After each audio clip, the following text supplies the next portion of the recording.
What's going on, guys? Welcome back to the channel. Today I'm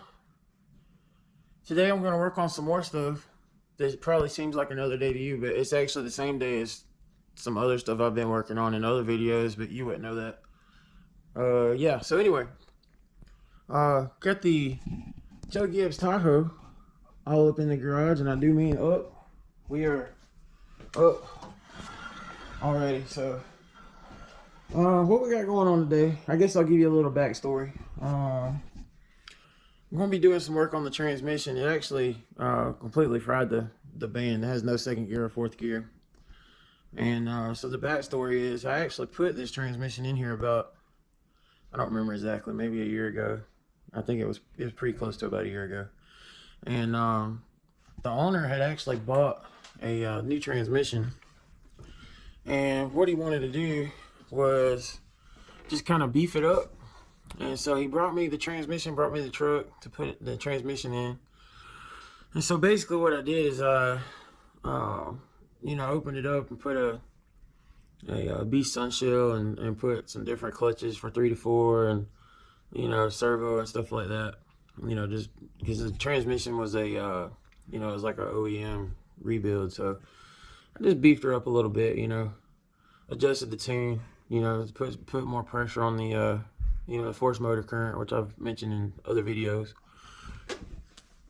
So anyway, for whatever reason, I think my theory is that the separator plate, I think it was probably the wrong one, or either they didn't drill the feed holes out, because if you get replacement separator plates, they're kind of, some of them are just a little bit universal, and you have to drill the feed holes out for certain gears and stuff like that.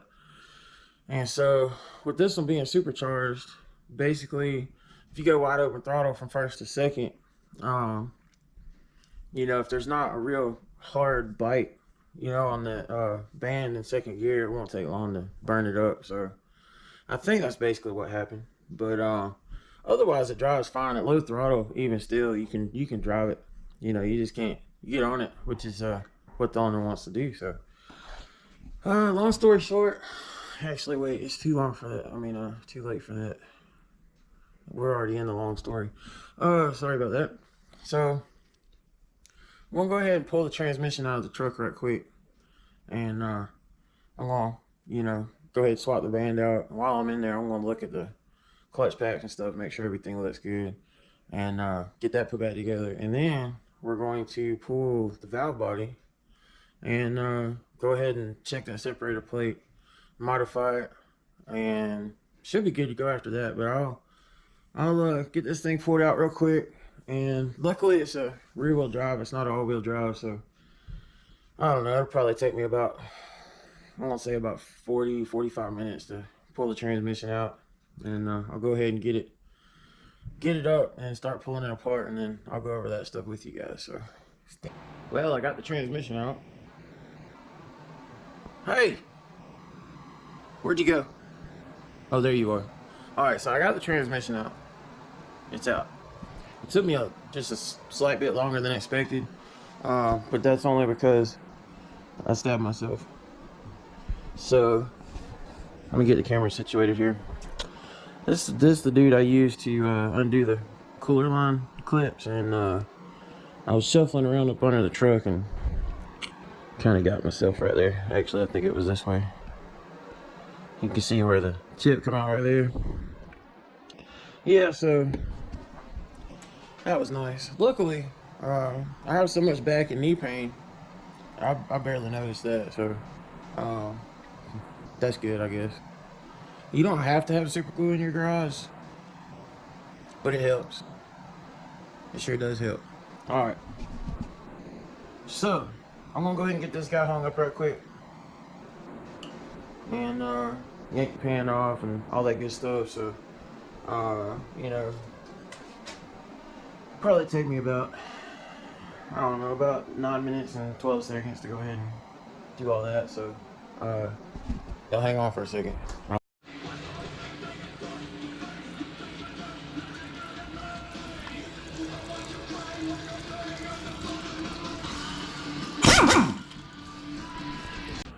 Alright guys, I got the transmission ready. I basically just had to go in there and replace the reverse drum.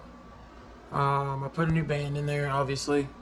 I ended up finding that the servo seal, the second gear seal, had split, and so I think that's what really caused the second to burn up.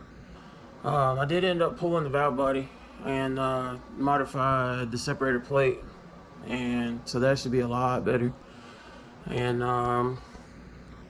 you know, I had to check the servo pin length. I ended up having to TIG weld the tip a little bit, you know, to add about, what I did, I think it was 28 thousandths I added to it to get that dialed in. And then I also TIG welded a drain plug into the pan, and I can actually show you guys that. So got that all straightened out. That way it's a lot easier, you know, to deal with these things when they got a drain pan. So I mean a drain plug in the pan. I think you know what I meant. So anyway, gonna go ahead, get this thing stead back in, and you know, hook everything up, go for a test drive, see how much pressure we gotta take back out of the transmission. So alright, y'all stay tuned. Alright guys, I got the transmission back on the transmission lift under the truck, got the torque converter back in, as you can see right there. That's always fun. That's probably the worst part of the job. A lot of vehicles, I'm able to roll it in and out from under the truck, but some of them, like this one, have like a, you know, fancy side skirt on it or something, and it just ain't happening. So anyway, so from here on out, the job should be pretty simple. Just gonna go ahead and slide the thing back up, get it bolted up, torque converter, drive shaft, you know, cross member wiring, shift linkage, exhaust, and that's it. So probably be about an hour. I'll knock all that stuff out, and we'll go for a test drive. Alright guys, got this thing finished up. I got the fluid topped off, got you know, I air tested it. I actually took it for a test drive and did some tuning, because you can't really tune, drive, and, well, you can't tune and drive, and you certainly can't tune, drive, and film. So now that everything's done, we'll go ahead and take it for a test drive right quick so I can show you guys, and then you know, that'll be it. Alright, I know the lighting's terrible because once again it got dark on us, but I'll show you guys the dash anyway as we drive. You can hear it, you know. See, I made sure the second gear was nice and firm, and you know, the whole transmission is real snappy. So here we go.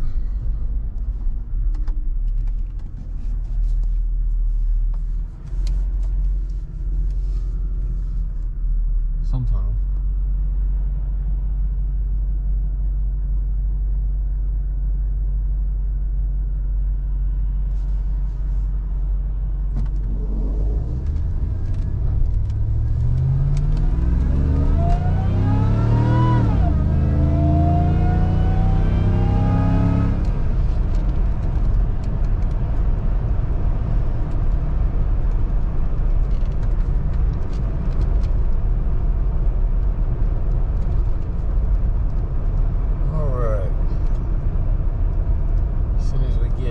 Spot, I'll do a upshift. I basically completely redid the transmission tune as far as all the shift timing and pressure and all that stuff.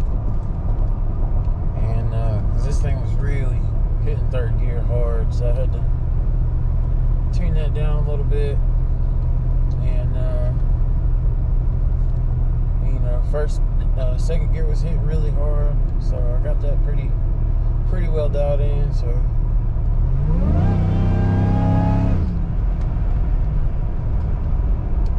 yeah, she's feeling pretty good.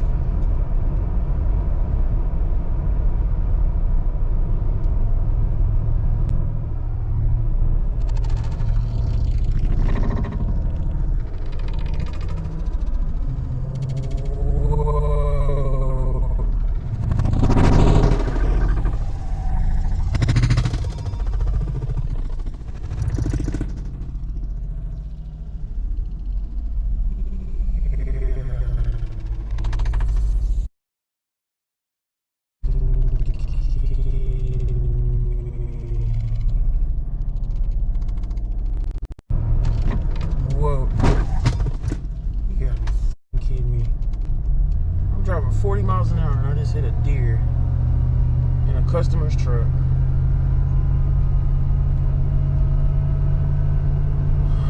Luckily this thing's made out of steel. Let's pull up in here in the light and see what the hell's going on. I wonder if that showed up on camera. These headlights suck.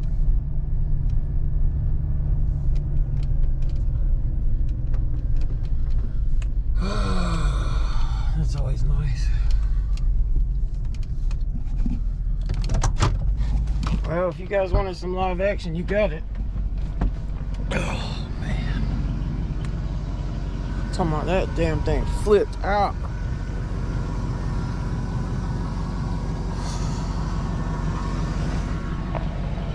Well, we got some fur. I can probably straighten that out. It didn't hit the hood. Looks like it just popped the grill out. At least it was a smaller deer. Can't see anything else. Let me grab my phone.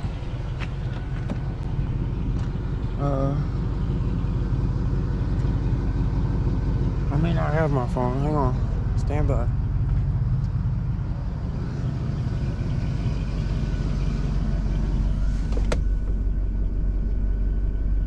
I thought I grabbed my phone. I guess not. Well, let me turn the truck around and get the light on the passenger side.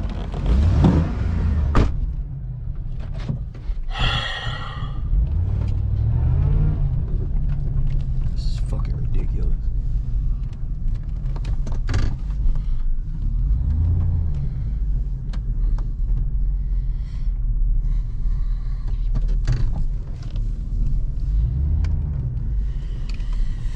Where's the brightest light? I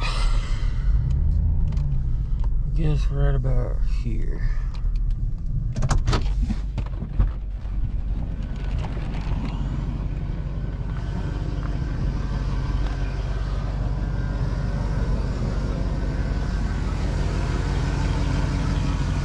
Well, it really don't look that bad. There's nothing on the side. Just pop this light out, which most likely is just a pin. Grill's got a small crack right there, but it didn't knock any paint on. And it's just snapped out over here. I think I can put that back in. It smells bad. I don't see anything, but there must be some deer crap or pee or something on this thing. I see where it kind of hit the fender right here. Because the, you know, the dirt is brushed off, but it don't feel wet. I don't know where that smell is coming from. I know it didn't show up on camera, but that deer is spinning in the air like a freaking helicopter blade. It's pretty small. I'd say it was probably about a year old. I don't know. Well, the transmission feels great. Let's take it back to the garage and see if we can, you know, straighten up the front end real quick. It don't look like it's too bad, so I think we can, you know, I think we can fix it up. All right, guys, we're back in the garage, and yeah, it's really not that bad. I don't see any real damage anywhere. The grill is popped out of place, and even though it's got a small crack right here, I think once it's worked back into place, everything snapped back in, I think it'll be okay. The edge of this light's chipped right here, but the tabs are still there, and I should be able to put that back together. So I guess as far as hitting a deer goes, it could have been a hell of a lot worse. So anyway, I'm going to go ahead and try to pop this thing back in. It also kind of snapped this side out for some reason, but yeah, it's not too bad. And like I said, I don't see anything on the side. You can see where it brushed it a little bit right there. It didn't mess up the paint, it just Wiped off the dirt, you know. I don't know where that smell was coming from. I don't really smell it now. Anyway, it's probably the most exciting test drive I've ever been on. Except for that one time. Yeah, I might tell you about this sometime, but not right now. Alright guys, got it all straightened out. Actually came out okay. So, you can't even tell anything ever happened. As you can see, everything looks good. And even more importantly, the transmission feels good. So that'll wrap this episode of Rev Hard Garage. You know, you never know what's gonna happen around here. Anyway, I'll see you guys next time. Thanks for watching.